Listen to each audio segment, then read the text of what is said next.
Hello dear student, welcome to Samarpan Ek पहल। आज हम लाए हैं कक्षा 12 भौतिकी अध्याय 1 के 3 अंक और प्रश्न 5 अंक वाले महत्वपूर्ण प्रश्नों की श्रृंखला, जिसमें सबसे पहले हमारे पास पहला प्रश्न है, वैद्युत द्विध्रुव के कारण अच्छी स्थिति पर वैद्युत क्षेत्र की तीव्रता के लिए व्यंजक प्राप्त कीजिए। तो देखिए, वैद्युत द्विध्रुव क्या होता है? जब समान आवेश और विपरीत प्रकृति वाले दो आवेशों को एक दूसरे से कुछ दूरी पर रख देते हैं तो इस व्यवस्था को, इस निकाय को वैद्युत द्विध्रुव कहते हैं। सपोज करिए हमारे पास दो चार्ज हैं, एक माइनस क्यू चार्ज है, दूसरा प्लस क्यू चार्ज है, और इनके बीच की दूरी 2l है। तो इस व्यवस्था को आप क्या बोलोगे? वैद्युत द्विध्रुव। अब इस रेखा के किसी बिंदु पर वैद्युत क्षेत्र की तीव्रता ज्ञात करनी है। तो क्या करेंगे? मान लीजिए इसका केंद्र क्या है? O। केंद्र O से r दूरी पर एक अन्य बिंदु है P, जिस पर हमें वैद्युत क्षेत्र की तीव्रता ज्ञात करनी है। तो इसके लिए हम क्या कहेंगे? देखिए, इस बिंदु पर वैद्युत क्षेत्र की तीव्रता के लिए एक तो हमारे पास प्लस आवेश के कारण वैद्युत क्षेत्र की तीव्रता निकलेगा, और दूसरा माइनस क्यू आवेश के कारण वैद्युत क्षेत्र की तीव्रता निकलेगा। तो सबसे पहले हम कहेंगे, मान लीजिए इस प्लस क्यू आवेश के कारण ये बिंदु A पर है और ये हमारे पास बिंदु B पर है। तो मान लीजिए ये हमारे दो आवेशित गोले हैं जिनके नाम A और B हैं, जिन पर क्रमशः माइनस क्यू और प्लस क्यू चार्ज है। तो ए भी हमारा एक वैद्युत द्विध्रुव है जो दो विपरीत आवेशों से मिलकर बना है। इनके बीच की दूरी 2l है, इनका केंद्र O है। इसके केंद्र O से r दूरी पर एक अन्य बिंदु P है, जहाँ पर हमें वैद्युत क्षेत्र की तीव्रता ज्ञात करनी है। तो हम क्या कहेंगे? सबसे पहले देखिए, हमारे पास एक प्लस क्यू चार्ज है, एक माइनस क्यू चार्ज है, तो इन दोनों चार्जों से हम यहाँ पर दूरी निकाल लेंगे। तो हमारे पास आएगा A से बिंदु P की दूरी। तो मान ले रहे हैं A से बिंदु P की दूरी को अगर हम RA से डिनोट करें तो ये कैसे निकलेगा? देखिए, यहाँ से यहाँ की दूरी मुझे निकालना है। टोटल दूरी कितनी है? R। ये दूरी कितनी है? ये दूरी हमारे पास टोटल 2l है, तो आधी दूरी कितनी हो जाएगी? l। ठीक है, तो हमारे पास क्या आएगा? A से P की दूरी आएगा बराबर OP minus OA। Dear student, फिर से देख लीजिए, ये टोटल दूरी हमारे पास क्या है? OP है, और यहाँ से मुझे A से दूरी निकालनी है। तो ये पूरी दूरी कितनी है? ये दूरी हमारे पास है OP, और ये दूरी है OA। तो OP में से OA घटा देंगे तो हमारे पास AP का वैल्यू आ जाएगा। तो ये हो जाएगा हमारे पास OP का वैल्यू कितना है? R माइनस OA का वैल्यू कितना है? OA का वैल्यू L है। इसी प्रकार B से बिंदु P की दूरी, अगर B से बिंदु P की दूरी को हम RB से दिखाएं तो RB बराबर क्या हो जाएगा? ये टोटल दूरी निकालनी है, तो यहाँ से यहाँ की दूरी कितनी हो जाएगी? OP प्लस यहाँ से यहाँ की दूरी क्या हो जाएगा? OB। अगर इसको हम नीचे लिखेंगे तो ये हो जाएगा OP का वैल्यू R है, और देखिए OB का वैल्यू कितना है? L। तो इस प्रकार से RB का वैल्यू कितना आएगा? R plus L। अब अगर दूरियां ज्ञात हो गई तो हम क्या करेंगे? इन दोनों आवेशों के कारण बारी बारी से वैद्युत क्षेत्र की तीव्रता ज्ञात कर लेंगे। तो यहाँ पे इसको हम 3 चरणों में बांटना चाहेंगे। चरण नंबर फर्स्ट, सबसे पहले हम क्या निकालेंगे? RA तथा RB। सेकंड में हम निकालेंगे EA तथा EB। थर्ड हम निकालेंगे EA तथा EB का परिणामी। ठीक है, इन 3 चरणों में हम वैद्युत क्षेत्र की तीव्रता ज्ञात कर लेंगे। तो सबसे पहले देखिए, पहला चरण हमारा कंप्लीट हो गया, हमने RA और RB का वैल्यू निकाल लिया। अब इसके बाद EA और EB का वैल्यू निकालेंगे, जहां पर EA और EB क्रमशः धन आवेश और ऋण आवेश के कारण वैद्युत क्षेत्र की तीव्रता है। तो यहाँ पे आएगा प्लस Q आवेश के कारण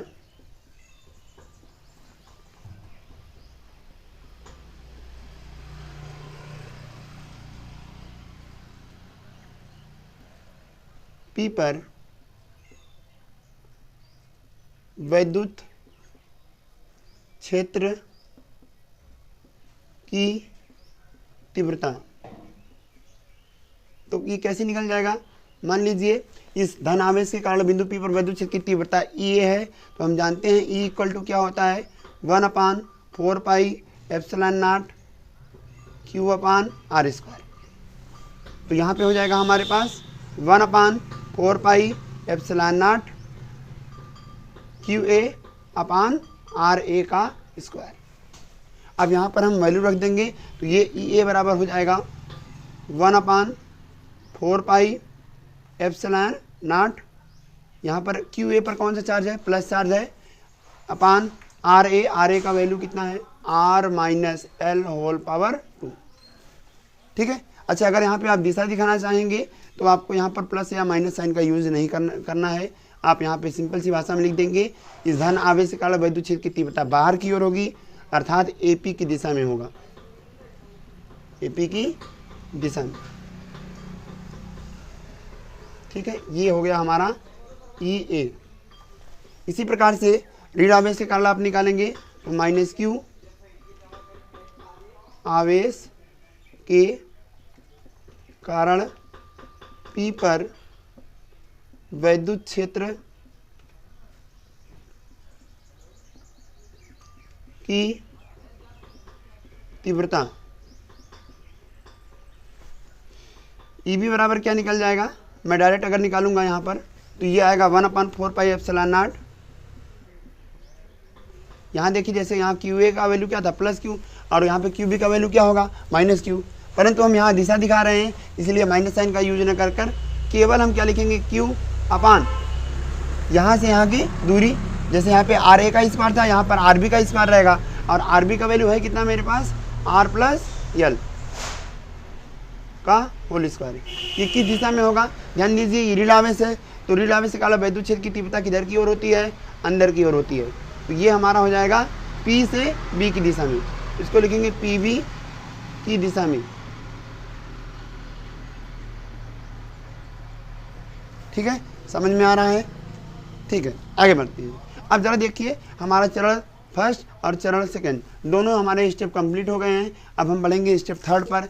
क्या करेंगे? EA और EB का परिणामी निकालेंगे। तो परिणामी कैसे निकालते हैं भाई? यहाँ एक लाइन लिखेंगे हम, अतः बिंदु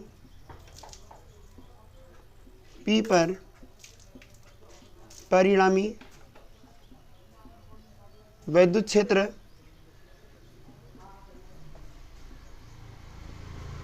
की तीव्रता। तो बिंदु P पर परिणामी वैद्युत क्षेत्र की तीव्रता निकालेंगे, जिसके लिए हम लोग कक्षा 11 में पढ़ चुके हैं कि अगर हमारे पास दो वेक्टर हैं तो उनका परिणामी R से दिखाया जाता है, और R बराबर होता है √A² + B² + 2AB cos theta. तो इसी प्रकार से हमारे पास यहाँ पर दो वेक्टर हैं, दो वेक्टर सदिश हैं, वेक्टर EA और वेक्टर EB। इनका परिणामी कैसे निकालेंगे? इनका परिणामी अगर हम वेक्टर E से दिखाएं या E से दिखाएं तो E बराबर क्या आ जाएगा? EA का स्क्वायर प्लस EB का square plus 2EA EB into cos theta. Theta का वैल्यू क्या है? देखिए, EA की दिशा में है, ये हमारे A से P की दिशा में है, और EB हमारे किस दिशा में है? यह P से B की दिशा में है। इस प्रकार दोनों एक दूसरे के विपरीत दिशाओं में हैं, तो इनका एंगल कितना हो जाएगा? 180 डिग्री।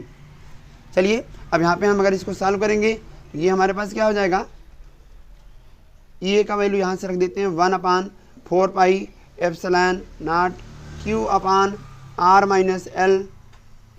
का होल स्क्वायर, प्लस EB का वैल्यू रखेंगे। EB का वैल्यू कितना आएगा?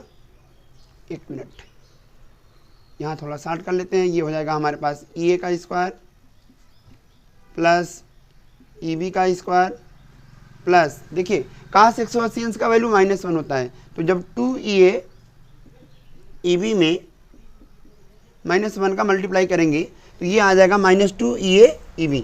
यहाँ पर आ जाएगा -2EA EB। डियर स्टूडेंट, आप जानते हैं A² + B² - 2AB का एक फार्मूला होता है, जो कि A - B के होल स्क्वायर के बराबर होता है। तो इस प्रकार हमारे पास ये EA का स्क्वायर प्लस EB का स्क्वायर - 2EAB फार्मूला अप्लाई करने पर हो जाएगा EA - EB का होल स्क्वायर। स्क्वायर से ये रूट कैंसिल हो जाएगा, हमारे पास बचेगा ए माइनस ई बी।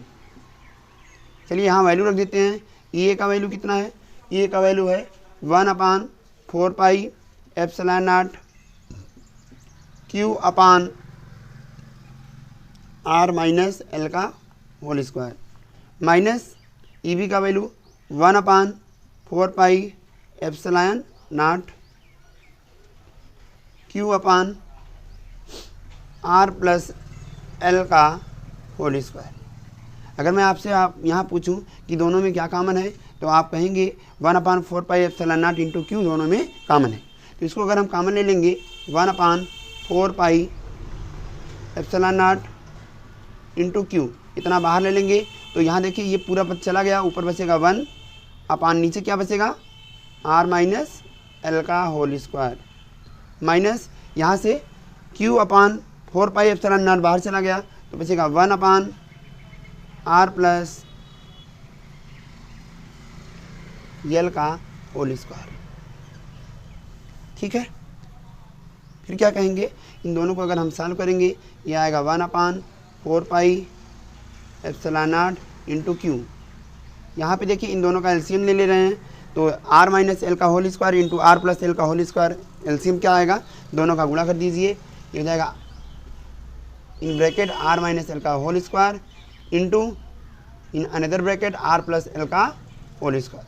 यहाँ क्रॉस मल्टीप्लाई हो जाएगा तो इसका गुणा इसमें होगा, यह आएगा हमारे पास R plus L whole square minus इसका इसमें गुणा होगा, यह आएगा R minus L whole square. ठीक है,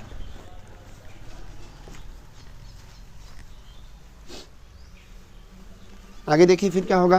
फिर अब यहाँ पे हम सॉल्व करेंगे इसको, तो ये आएगा, हम ई किसके बराबर चल रहा है, ई के बराबर चल रहा है। तो इस प्रकार ई बराबर हमारे पास क्या मिला 1/4 pi epsilon not into Q. इसको सॉल्व करेंगे, ए प्लस बी का होल स्क्वायर माइनस ए माइनस बी का होल स्क्वायर, इसको सॉल्व कर देंगे तो ये हमारे पास बचेगा 4RL। ठीक है, अपान क्या हो जाएगा, यहाँ देखिए इसका भी स्क्वायर है इसका भी स्क्वायर है तो हम लिखेंगे R minus L into R plus L whole power 2, R minus L into R plus L whole power कितना हो जाएगा 2। क्यों, क्योंकि यहाँ पर दोनों की पावर 2 है। ठीक है, आगे इसको सॉल्व करेंगे, वेक्टर ई बराबर हो जाएगा 1/4 pi epsilon not into Q into यहाँ पे हो जाएगा हमारे पास 4RL को मैं लिख सकता हूँ 2L इंटू 2R। ठीक है, इधर क्या हो जाएगा हमारे पास a minus B into A plus B बराबर हो जाएगा A square minus B square, अर्थात R minus L into R plus L का होल स्क्वायर बराबर हो जाएगा R square minus L square का होल स्क्वायर। यहाँ हम कहेंगे चूँकि आर बड़ा है एल से, इसलिए आर स्क्वायर बहुत बड़ा हो जाएगा एल स्क्वायर से, तो ये वाली दूरी जो रहेगी एल स्क्वायर, इसको हम आर स्क्वायर की तुलना में नगण्य मान लेंगे, अर्थात एल स्क्वायर को हम शून्य मान के यहाँ वैल्यू रख देंगे। तो मेरे पास क्या आएगा, ई बराबर आएगा 1/4 पाई एप्सिलॉन नॉट, यहाँ पे देखिए क्यू इंटू 2L किसके बराबर होता है, वैद्युत द्विध्रुव आघूर्ण P के बराबर होता है। तो Q इंटू 2L को हम P से रिप्लेस कर देंगे, हमारे पास बचेगा 1/4 पाई एप्सिलॉन नॉट। इस पूरे वैल्यू को आप क्या कर दिए, P लिख दिए इंटू 2R अपान में क्या बचेगा आर स्क्वायर माइनस एल के स्थान पे आपने 0 रख दिया तो ये 0 का स्क्वायर का होल स्क्वायर। इसको सॉल्व करेंगे, ई बराबर हमारे पास आ जाएगा 1/4 पाई एप्सिलॉन नॉट, इसको सही क्रम में लिखेंगे 2PR। नीचे क्या आएगा, यहाँ पे देखिए आर स्क्वायर का स्क्वायर, तो ये हो जाएगा आर पावर 4, एक आर यहाँ पर कैंसिल हो जाएगा। फाइनली हमारे पास अच्छी स्थिति पर जो वैद्युत क्षेत्र की तीव्रता है वह कितना प्राप्त हुआ 1/4 पाई एप्सिलॉन नॉट 2P/R3। ठीक है, 3 नंबर के प्रश्न में ये पूछा जा सकता है, इसके अलावा ये 5 नंबर के प्रश्न में भी पूछा जा सकता है, तो नोट करना है।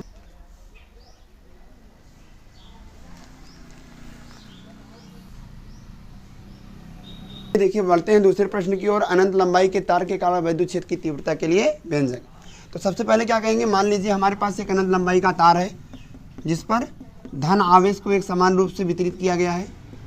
ठीक है, इसके कारण मुझे वैद्युत क्षेत्र की तीव्रता के लिए व्यंजक क्या प्राप्त करना है। तो हम क्या कहेंगे, मान लीजिए यहाँ पे हमारे पास एक कोई बिंदु होगा, यहाँ पे ये बिंदु हमारा P है, यहाँ से इसकी दूरी हम मान लेंगे R। तो हम यहाँ पे सबसे पहले क्या करेंगे, एक गॉसियन काल्पनिक पृष्ठ रखेंगे जिससे इन सभी आवेशों की दूरियाँ हमेशा एक समान होनी चाहिए। तो हमने क्या किया, इसके लिए इसके चारों ओर एक काल्पनिक गॉसियन पृष्ठ की रचना कर दी जो कि आकृति में बेलनाकार होगा। ठीक है, यानी इसके चारों ओर हमने एक बेलनाकार गॉसियन पृष्ठ की रचना कर दी। तो अब ये त्रिज्या कितनी है R, यहाँ से दूरी कितनी है R, यहाँ दूरी कितनी है R, यहाँ दूरी R, यहाँ दूरी R। इस प्रकार से बिंदु P पर वैद्युत क्षेत्र बिंदु P यहाँ रखिए, यहाँ रखिए, यहाँ रखिए, यहाँ रखिए, चाहे यहाँ रखिए, यहाँ से ये दूरियाँ एक समान होनी चाहिए जो कि है भी। ठीक है, तो सबसे पहले हमने क्या कर दिया, काल्पनिक गॉसियन पृष्ठ की रचना कर दी। और इसमें हमने बेलनाकार ही क्यों लिया, क्योंकि ये दूरियां बिंदु P से हमेशा समान होनी चाहिए, इसीलिए हमने यहाँ पर बेलनाकार गॉसियन पृष्ठ की रचना की है। ठीक है, अब वापस आते हैं तो जरा ध्यान से देखिए यहाँ पर कितने पृष्ठ हो जाएंगे। अगर इस बेलनाकार गॉसियन पृष्ठ की हम बात करें तो कुल मिलाकर यहाँ पर 3 पृष्ठ हैं। नंबर 1 वृत्ताकार पृष्ठ, फिर ये दूसरा बेलनाकार वक्रीय पृष्ठ, और ये नंबर 3 फिर से वृत्ताकार पृष्ठ। तो हम क्या कहेंगे, सबसे पहले देखिए यहाँ पर धन आवेश है तो विद्युत क्षेत्र की तीव्रता किधर की ओर होगी, बाहर की ओर। यहाँ पर क्या हो जाएगा, यहाँ पर विद्युत क्षेत्र की तीव्रता बाहर की ओर है।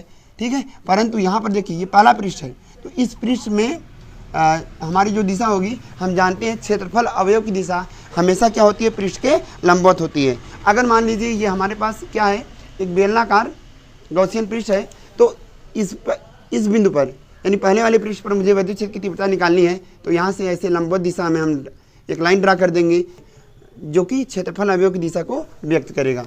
अब चलिए इसी प्रकार से ये वाला पृष्ठ की दिशा क्या हो गई, बाहर की ओर। इस तीसरे पृष्ठ की दिशा भी क्या हो जाएगी, बाहर की ओर, क्योंकि यहाँ से अगर हम परपेंडिकुलर लाइन ड्रा करेंगे तो ये बाहर की ओर जाएगा।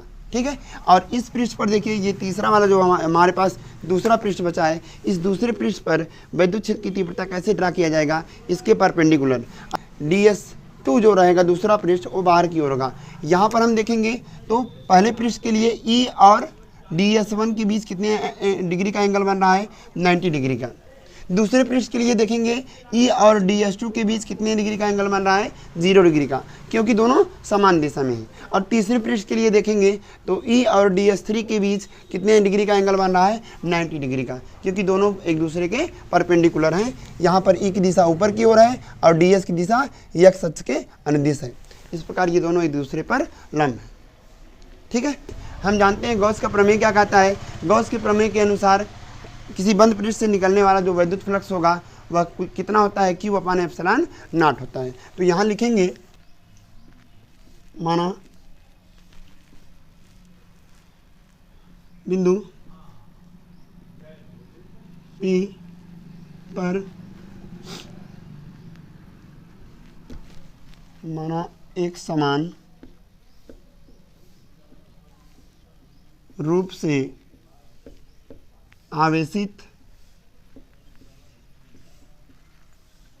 चालक तार का रेखीय आवेश घनत्व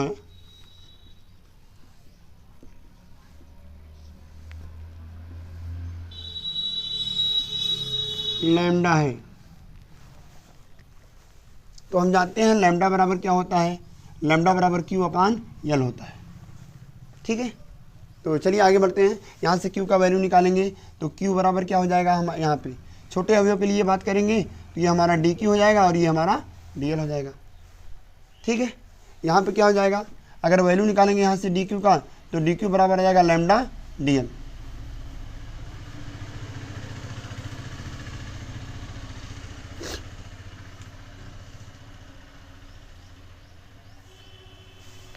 फिर से लिखेंगे इसको।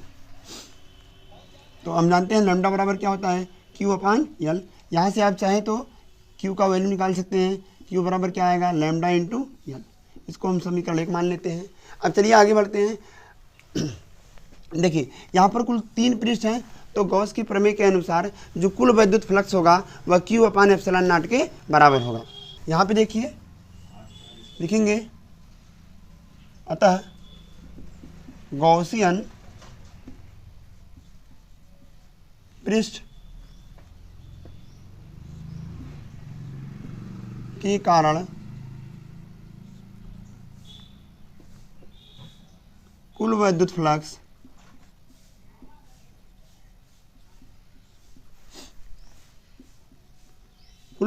हम जानते हैं फाई बराबर क्या होता है, ई ए कॉस थीटा। अच्छा यहाँ चरण देख लेते हैं। पहला हमने क्या किया, गॉसियन पृष्ठ की रचना किया, ठीक है। दूसरा स्टेप क्या करेंगे, लैम्डा का वैल्यू निकाल लेंगे, लैम्डा बराबर क्यू अपान यल, यहाँ से क्यू बराबर निकाल लेंगे लैम्डा इंटू यल।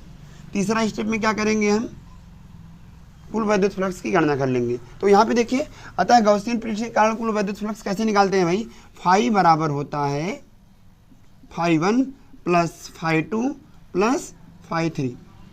और कुल वैद्युत फ्लक्स को हम लिख सकते हैं गॉस के प्रमेय से, क्यू अपान एप्सिलॉन नॉट बराबर फाई 1 क्या होगा, यहाँ देखिए फार्मूला हमारे पास दिया गया है। तो ये बंद पृष्ठ होता है, इसीलिए यहाँ पे रहेगा बंद समाकलन ई, और पहला एरिया को हमने क्या माना है ds, तो ये हो जाएगा E D S 1 into cos theta 1। फिर दूसरे पृष्ठ के लिए निकालेंगे तो बंद समाकलन E D S 2 into cos theta 2। फिर तीसरे पृष्ठ के लिए निकालेंगे तो E D S 3 into cos theta 3। चूँकि यहाँ पर वैद्युत क्षेत्र की तीव्रता एक समान है, अतः ई यहाँ से बाहर आ जाएगा, ई को हम कॉमन ले लिए। मेरे पास यहाँ पे क्या बचेगा, ध्यान दीजिएगा, यहाँ पे जैसे ही बाहर होगा ये बंद समाकलन हट जाएगा, यहाँ पर बचेगा ds1 इंटू कॉस, देखिए थीटा 1 का वैल्यू क्या है, ई और ds1 के बीच 90 डिग्री का वैल्यू है, तो यहाँ पे थीटा 1 का वैल्यू 90 डिग्री प्लस। इसी प्रकार से दूसरे के लिए यहाँ निकालेंगे समाकलन ds2 इंटू कॉस। दूसरे पृष्ठ के लिए थीटा का वैल्यू कितना होगा, 0 डिग्री, क्योंकि ई और ds2 दोनों समान दिशा में हैं, प्लस तीसरे पृष्ठ के लिए आप निकालेंगे, ये हो जाएगा समाकलन ds3 इंटू कॉस 90 डिग्री। क्यों, क्योंकि ds3 और ई के बीच 90 अंश का कोण है। आगे बढ़ेंगे, यहाँ देखिए काश 90 अंश का वैल्यू 0, यहाँ भी काश 90 अंश का वैल्यू 0, तो ये दोनों मान आपस में क्या हो जाएंगे 0। हमारे पास बचेगा ई इंटू 0 प्लस, यहाँ देखिए काश 0 डिग्री का वैल्यू 1 होता है, और यहाँ पर बचेगा हमारे पास दूसरा पृष्ठ। तो अगर यहाँ पे फिगर में आप देखेंगे तो ये दूसरा पृष्ठ हमारा वक्री है, और हम जानते हैं कि बेलन का वक्र पृष्ठ कितना होता है 2 पाई आर यल, जहाँ पर यल क्या है इसकी लंबाई। तो यहाँ पर हो जाएगा हमारे पास इस पूरे का वैल्यू हो जाएगा 2 पाई आर यल इंटू काश 0 डिग्री का वैल्यू 1 प्लस ये पूरा वैल्यू कितना हो गया 0। ये किसके बराबर है, Q अपान एप्सिलॉन नॉट के। चलिए ये यहाँ पे हमारे पास बचेगा Q upon epsilon not into बराबर बचेगा E इंटू क्या बचेगा हमारे पास 2 पाई आर यल। अगर यहाँ से हम E का वैल्यू निकालना चाहेंगे तो इस पूरे टर्म को बराबर Q उस पार भेज देंगे। अगर आप इसके बटे 1 मान लेंगे तो ये नीचे वाला टर्म उधर जाकर ऊपर हो जाएगा और ऊपर वाला टर्म जाकर नीचे हो जाएगा। तो हमारे पास क्या आएगा 1 upon 2 pi R L into Q upon epsilon naught. ये हमारा E का वैल्यू है। अगर सही से इसको लिखेंगे तो E बराबर क्या हो जाएगा 1 upon 2 pi epsilon naught R into देखिए Q अपान यल, और हम जानते हैं Q अपान यल किसके बराबर होता है। तो यहाँ पर समीकरण 1 से स्पष्ट हो जाएगा कि Q अपान यल लैम्डा के बराबर होता है, जो कि आवेशी चालकतार का रेखीय आवेश घनत्व है। तो इस पूरे के स्थान पे हम क्या लिखेंगे लैम्डा, तो E बराबर बच जाएगा 1 अपान 2 पाई एप्सिलॉन नॉट, इस पूरे को लैम्डा लिख दिया अपान आर। ठीक है, तो ये हमारा पहला और दूसरा डेरिवेशन हो गया। तीसरा क्या है, एक समान विद्युत क्षेत्र में वैद्युत द्विध्रुव के कारण बल आघूर्ण के लिए व्यंजक। तो यहाँ देखिए, मान लीजिए हमारे पास एक समान रूप से एक समान आवेशित विद्युत क्षेत्र की तीव्रता E है। इसके अंदर हम किसी वैद्युत द्विध्रुव AB को रखे हैं, जिसकी कुल लंबाई कितनी है 2L।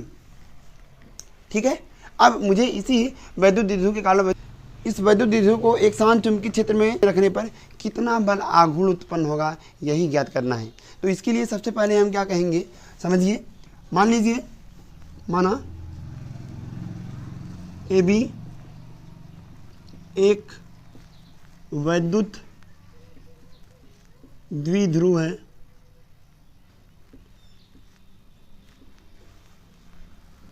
जिसकी लंबाई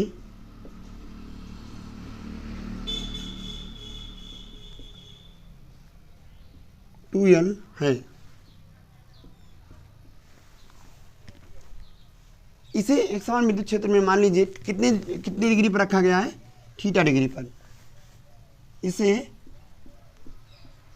एक समान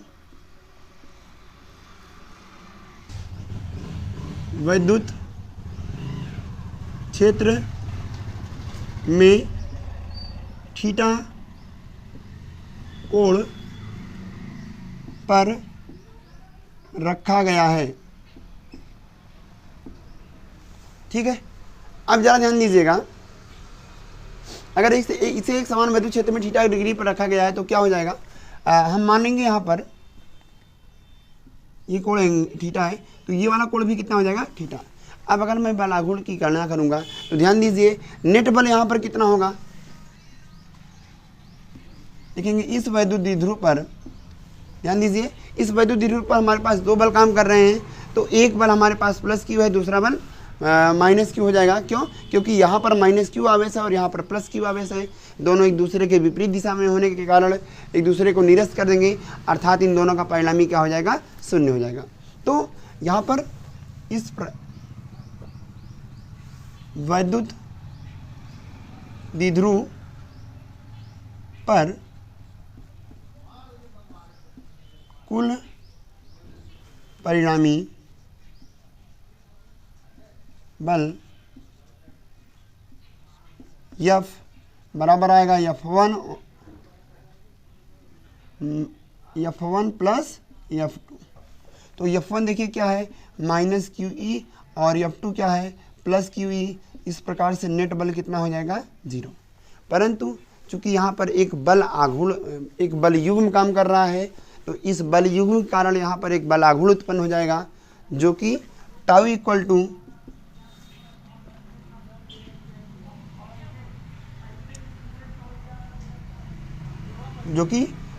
किए गए कार्य के बराबर होगा। तो यहाँ पे सबसे पहले हम क्या कहेंगे, इसको जितना भी ये घुमाएगा उतना ही हमारा बल आघूर्ण होगा। तो बल आघूर्ण निकालने के लिए मुझे क्या निकालना पड़ता है, टाउ बराबर होता है बल गुणे बल से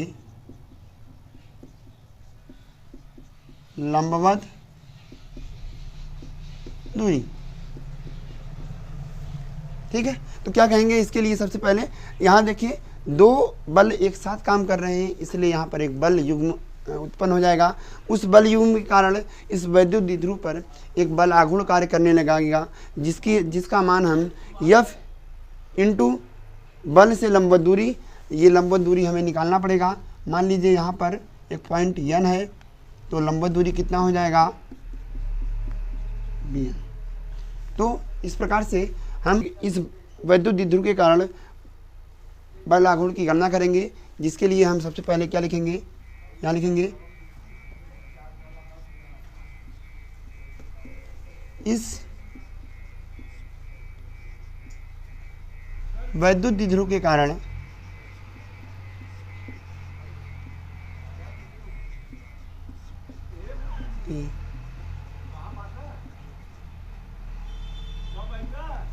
इस वैद्युत द्विध्रुव पर बल युग्म के कारण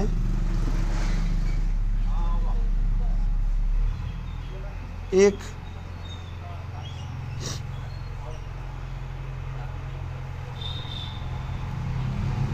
बल आघूर्ण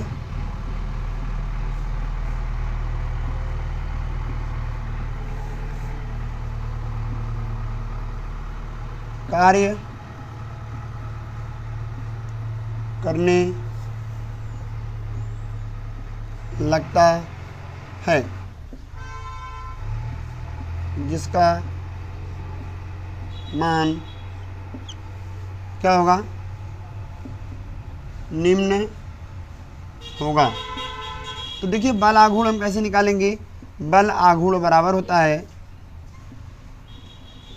इसको दिखाते किससे हैं, टाउ से, बराबर होता है बल, जो कि यहाँ पर हमारे पास क्या है, एफ, गुणे बलों के बीच लंबवत दूरी। ठीक है, तो लंबवत दूरी यहाँ निकालना पड़ेगा मुझे। सबसे पहले देखिए ये हमारे पास एक त्रिभुजाकार आकृति हो गई, यहाँ पर बी है, यहाँ पर एन है, यहाँ पर ए है। ये टोटल दूरी कितनी है, 2l। ये एंगल कितना था, थीटा, तो ये वाला एंगल भी कितना हो जाएगा, थीटा। तो अगर मुझे यहाँ पर लंब निकालना है और कर्ण दिया है तो डियर स्टूडेंट हम यहाँ पर साइन थीटा लगाएंगे, और हम जानते हैं साइन थीटा बराबर क्या होता है, लंब बटे कर्ण। लंब कितना है, bn, और कर्ण कितना है, 2l। यहाँ से अगर bn का वैल्यू निकालना चाहेंगे तो 2l का साइन थीटा में गुणा हो जाएगा, तो इस प्रकार हमें bn बराबर प्राप्त होगा 2l साइन थीटा। अब देखिए बल आघूर्ण टाउ का वैल्यू कैसे निकालेंगे, टाउ बराबर बल, तो बल कितना है मेरे पास, f, और f का वैल्यू कितना होता है, QE। ठीक है, परिमाण की बात कर रहे हैं, गुणे बलों के बीच की लंबवत दूरी कितना आएगा, 2l साइन थीटा। अगर यहाँ पर 2l और q को 1 में करें तो ये हमारे पास हो जाएगा q इंटू 2l, क्या बचेगा, e साइन थीटा। परंतु हम जानते हैं q इंटू 2l p के बराबर होता है, जो कि वैद्युत द्विध्रुव का वैद्युत द्विध्रुव आघूर्ण है। ठीक है, यहाँ पे हमारे पास टाउ बराबर हो जाएगा, इस पूरे वैल्यू को हम p लिखेंगे, e साइन थीटा।